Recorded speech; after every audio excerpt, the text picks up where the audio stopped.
इस साल इंडिया के कई शहरों का टेम्परेचर 45 से 50 डिग्री तक पहुंच गया है और हीट वेव्स अलर्ट आ रहे हैं। आखिर क्यों? हीट वेव इतनी ज्यादा क्यों?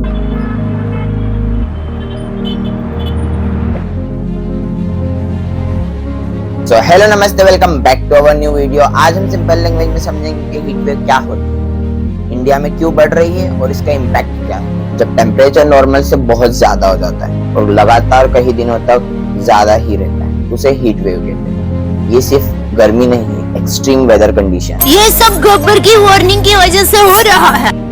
Yes, global warming. अर्थ का एवरेज टेम्परेचर बढ़ रहा है, इसलिए हीट वेव और इंटेंस हो रही है। पहले जो टेम्परेचर रेयर होता था, अब वो कॉमन हो रहा है। सिटीज में बिल्डिंग्स, रोड्स, ट्रैफिक हीट को ऑब्जर्व करते हैं और रात में भी रिलीज करते हैं, इसलिए सिटीज के अंदर टेम्परेचर ज्यादा फील होता है। ट्रीज, पेड़ नेचुरल कूलिंग का काम करते हैं, लेकिन सिटीज के अंदर ये कम हो गए, इसलिए टेम्परेचर कंट्रोल करना मुश्किल हो रहा है। रिसेंट ईयर में वेदर पैटर्न चेंज हुआ है, रेन डिले हो रही है, क्लाउड कम हो रहे हैं, इसलिए सनलाइट डायरेक्ट अर्थ पर पड़ रही है। हीट वेव का डायरेक्ट इफेक्ट बॉडी पर होता है। Dehydration, weakness, headache, heat stroke बच्चे और बुजुर्ग सबसे ज्यादा रिस्क में होते हैं। सॉल्यूशन: अच्छा ठीक है, ठंडे कमरे में सो जाओ।